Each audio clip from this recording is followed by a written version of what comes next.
se déclarer la flamme, pyromanie abrupte, l'écorce des arbres s'épluche et se courbe en serpentin de joie, feu de. Poétique de l'hospice, hostilité utile, tablette d'écriture et médicamenteuse, conjointe visant à verbaliser l'hospitalité clinique. On ne ressort pas indemne de l'expérience du huis clos en chambre d'isolement lors d'hospitalisations plus ou moins consenties. Par exsudation de ces méthodes pour une bonne part non justifiée, le sentiment d'inhumanité, la nécessité vitale de garder la trace de ces épisodes. L'écriture autobiographique se révèle alors le médium le plus accessible, quand bien même le patient a accès à une feuille et un stylo, aussi pour dépasser l'inhospitalité clinique propre à l'environnement hospitalier, aux méthodes thérapeutiques ou encore au corps soignant. L'écriture comme trace.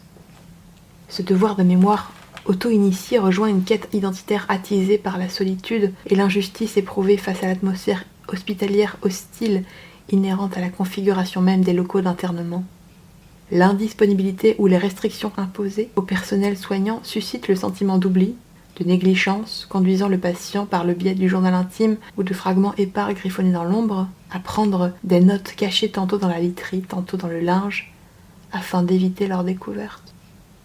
Pour avoir démarché et récupéré des morceaux de mon dossier médical, on peut relever, dans un rapport du CSA, une lutte féroce avec le personnel médical dès mon arrivée, alors que je tente de conserver de quoi écrire et que l'on m'y empêche. Voulait écrire. Elle répète qu'elle doit absolument écrire, sinon elle va oublier.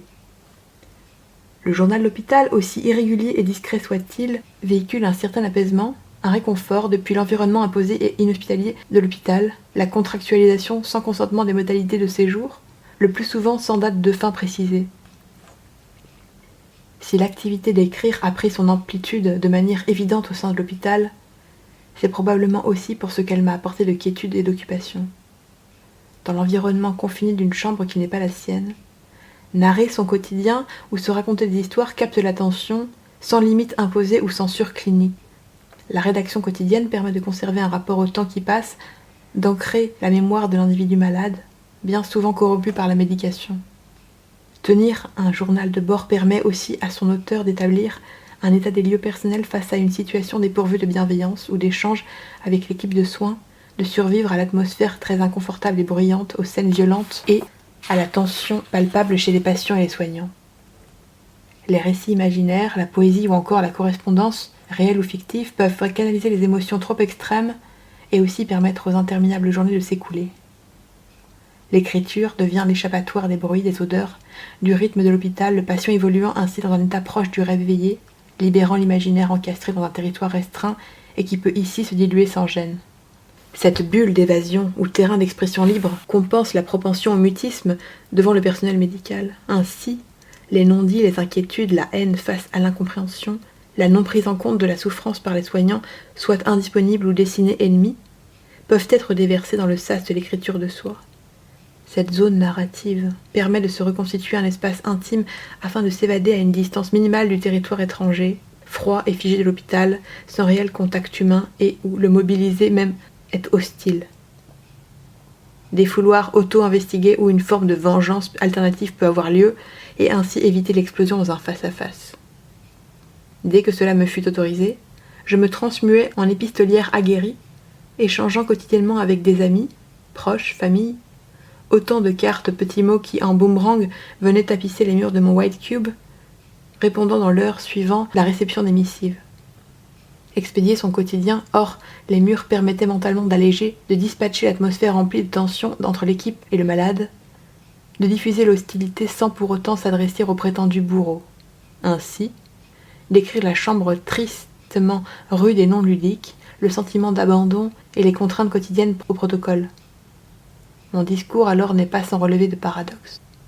Selon l'interlocuteur, je filtre l'information tantôt le pathos, parents, faussement enjoué, grands-parents, trash, amis, jonglant de l'autocensure à l'optimisme extrême en passant par le misérabilisme, l'humour noir profond, l'exposé scientifique. Cet acharnement à la plume noire revêt cependant des limites. Si j'opère mes propres filtrages et censures, le corps médical me singe. N'ayant pas concrètement accès à la charte des droits du patient hospitalisé, encore moins à mon dossier médical en temps réel, j'évolue avec l'angoisse profonde du démasquage. dissimulant mes fragments de vie en phase d'isolement radical, tentant via un sac de linge sale de faire voyager des messages SOS pour qu'on me sauve de la maltraitance de l'asile. Mon courrier est, semble-t-il, ouvert et vérifié, non expédié parfois.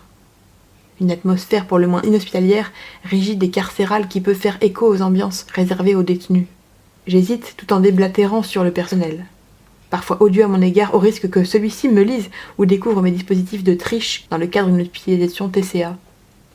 Dénoncer l'inhospitalité criante entre moi et l'équipe soignante en ces lieux peut tout aussi bien envenimer ma situation. Rapporter libère et génère de l'angoisse. La sobriété de l'agencement de la chambre d'hôpital semble m'imprégner à travers les machines reliées à mon organisme, infiltrant la nourriture de force comme un viol de l'intime, marquant aussi une abolition de la confiance. Le corps et l'individu, hackés de toutes parts, l'urgence est de me raconter dans cette atmosphère en tension, au risque d'être découverte et blâmée. L'outil rédactionnel semble le seul épargné, parfois désarmé pour décrire le corps malade et contraint. J'effectue la collecte de mes données, pratiquant l'autosurveillance par devers celle de l'équipe médicale. Ainsi, je recueille de façon quotidienne mes constantes, poids, tension, température, détails du repas, humeur, activité de la journée, qualité du sommeil, graphique évolutif, anecdotes de service. Ce rapport singulier vient amplifier l'investissement dans la prise en charge non consentie et ainsi calquer une démarche froide et confidentielle, essentiellement chiffrée vers une personnalisation de ces méthodes. Au fur et à mesure des hospitalisations, y discernant une certaine routine et familiarité du milieu jusqu'au basculement vers le consentement dans les soins, je m'applique à pratiquer avec un humour particulier le détournement de situation. J'use de mes propres archives et souvenirs pour créer, poétiser, dénoncer posément le contexte clinique, soumettant quelques améliorations des services depuis l'imagination explosive qui m'habite. Je rends compte de l'inhospitalité des méthodes thérapeutiques vécues, le plus souvent inexpliquées et inappropriées, avec un ton sympathique dont certains pères me remercieront la fraîcheur et la légèreté. Hors clinique. Le transfert du monde clinique à la réalité extérieure est brutal. Aussi, poursuivre l'écriture journalière demeure vitale. L'inhospitalité s'étend au-delà des murs de l'hôpital, dans la jungle de la vie active. Les correspondances se poursuivent, voire s'étendent jusqu'aux médecins et patients rencontrés. L'acceptation de ce que je suis au sortir de la clinique est ardue. Livrer ce décalage, ces doutes, cette terreur et ce vide identitaire aide. Dépossédé de mon corps physique, je compose à hauteur du versant psychique en grande souffrance. Une résilience mitigée s'instaure grâce à la distanciation de la pathologie, de l'expérience traumatique et de l'enfermement prolongé. Des variantes d'écriture vers la reconnaissance, lettres, l'hommage, poésie, la dénonciation, acte militant, à des fins constructives. Je fais don de prose fragmentée à des aidants, aussi aux proches, aux disparus. L'écriture ressurgit en continu pour parer au relent de mon parcours psychiatrique, permettant la transformation du vécu en quelque chose d'acceptable, voire d'agréable, de beau, de communicable et d'utile. Sillonner les versions éclectiques de mon histoire, issue du dossier patient, est un choc. Révolte, incompréhension, incompatibilité, déformation, réveil des souvenirs. Cela m'incite à écrire davantage à partir de cette matière et autour de ces divers points de vue. Aussi, me rapprochant du CGLPL pour comprendre si ce qui m'est arrivé est normal. La rancune se dissipe avec le temps. Je n'hésite plus à témoigner, à échanger avec des pairs sur nos expériences respectives de l'hospitalisation. Ma voix doit devenir un intermédiaire à l'altération de l'inhospitalité clinique et régie dans l'espace, le personnel de santé et les méthodes de l'hôpital. Sur le plan artistique, je ne peux plus taire mon histoire et je décide de l'intégrer comme support dans la création, boycottant le cercle de proches qui dénigre cette entreprise en m'intimant de taire, oublier préférablement mon passé. Ainsi, en 2016, je hack mon dossier médical et le diffuse en ligne via un blog qui se veut plateforme communautaire d'échange d'expériences entre pairs en vue d'améliorer les systèmes de santé. Cohabitent sur cette base de nombreuses formes d'œuvres mêlées aux archives patients détournées avec humour, autodérision, poésie, absurdité sous l'angle de vue du patient expert. Je réécris mon histoire, la transpose en bande dessinée, danse, performance, art appliqué. Ici, l'ambiance glauque de mon expérience de malade est transformée en un voyage hospitalier joyeux, absurde, empreint de folie et de légèreté face à des problématiques graves, tabous, en partie délaissées par le corps scientifique chercheur. Suite à une hospitalisation et dans le cadre universitaire, je constitue un faux mémoire de master en art, avec pour fil conducteur mon journal clinique. Ce document hybride mêle la narration du quotidien et la production artistique foisonnante en cette période, des documents médicaux ainsi que d'insolites annexes audio. Un témoignage décalé, ponctué de drôlerie, de poésie et d'absurdité, parsemé aussi d'espoir et qui propose des ficelles du mieux vivre et de l'émancipation de la maladie. Cette hospitalisation inédite sera le déclic comme un élan vital vers la liberté d'expression et du corps. Pour la première fois, l'équipe médicale ajuste un protocole en tenant compte de mon parcours, de mes motivations, de mes difficultés concrètes. Ainsi, l'hospitalité, la bienveillance et la confiance peuvent cohabiter en ces lieux. L'université me permet aussi d'exposer ses archives intimes, reconstituant jusqu'à l'espace hostile de ma chambre d'hôpital l'envahissement de la maladie des papiers de santé des carnets de vie. Elles deviennent publiques, comme pour me distancer de la maladie ou mettre au jour un pan de ma vie demeuré dans l'ombre. Quelques échos me réconfortent dans l'intérêt de ce coming out. Je bifurque vers une hospitalité publique, la transmission et l'engagement auprès des personnes vulnérables.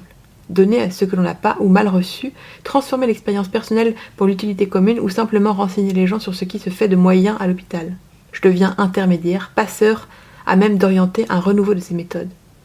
L'écriture comme espace hospitalier autothérapeutique. Ce cheminement personnel épineux continuellement bordé d'une plage d'écriture, aussi variée dans ses formes soit-elle, renforce chez moi l'idée d'une pratique qui permet de dépasser les épreuves de la vie ou de rendre cette dernière tolérable à travers les mots. Mon écriture devient une passerelle, renforce mes engagements et est reconnue ou utilisée par un tiers, allant de la poésie engagée à l'hommage, l'article de presse. Je me rapproche d'associations, de missions bénévoles, d'actions militantes, campagnes de prévention, manifestations, qui font le plus souvent écho à mon parcours autour de la reconfiguration des lieux de soins de demain, Hackathon, le Clubhouse, et où les questions d'hospitalité, de bienveillance, de solidarité occupent une place majeure. À l'heure où l'on encourage le croisement des champs de recherche, j'ose concevoir mon écriture plastique témoignage comme une matière ressource pour le monde de la santé. Évoluant avec fermeté vers le rétablissement, sa portée universelle à la fois préventive, informative et réparatrice peut véhiculer un message d'espoir intéressant tout aussi bien le personnel médical, les proches que les patients eux-mêmes, qu'ils aient vécu l'inhospitalité de l'isolement ou qu'ils tendent à en comprendre les enjeux. L'écriture créative, intime, autobiographique demeure un outil accessible et gratuit permettant aux invisibles, aux muets, aux marginaux de s'exprimer, de communiquer et d'approcher l'autre. Je me sens moi-même dotée d'une mission portée vers le soin à l'autre, m'appuyant sur mon histoire et les clés que j'ai pu trouver dans la création, dans l'écriture surtout. Le statut du médiateur de santé père est un bel exemple de réinsertion et de rétablissement conjoint, et où le témoignage apporté, comme notamment à d'autres patients, fait partie intégrante de la démarche. L'art permet de transformer la souffrance, de construire autour, de se réparer, de se réinsérer socialement, professionnellement, se reconnaître dans l'expression plastique. Je tente à présent d'initier des ateliers créatifs dans des contextes que je connais bien. En tant qu'artiste en résidence à l'hôpital, en centre de soins, l'écriture demeure une activité simple à mettre en œuvre, accessible à tous, et ses vertus thérapeutiques m'apparaissent évidentes. C'est un lieu de partage engageant le potentiel de retour à l'oralité, lecture publique, chansons, théâtre, donnant le droit à la parole aux personnes invisibles, vulnérables, isolées. C'est la possibilité de créer du lien entre deux univers, deux êtres, deux états a priori incompatibles, suscitant au départ le malaise de l'inhospitalité lié à un lieu, à des individus, à un dispositif et au manque de communication. J'ai donc grand espoir d'intervenir au sein de structures dites fermées, cliniques, prisons, pour proposer un crayon à des individus pour certains non pris en compte, ainsi devenir passeur d'hospitalité. Je cherche en ce sens un lieu d'accueil avec l'idée de venir le nourrir, de m'y nourrir, de co-construire ensemble un projet dans l'espace délimité et ouvert sur l'extérieur, et accompagnant ses résidents de retour vers le monde extérieur. L'hospitalité existe en chacun et doit avoir lieu pour garantir sécurité, bienveillance et légitimité où que nous soyons. Simplement, nous devons l'induire collectivement et en tout bon consentement.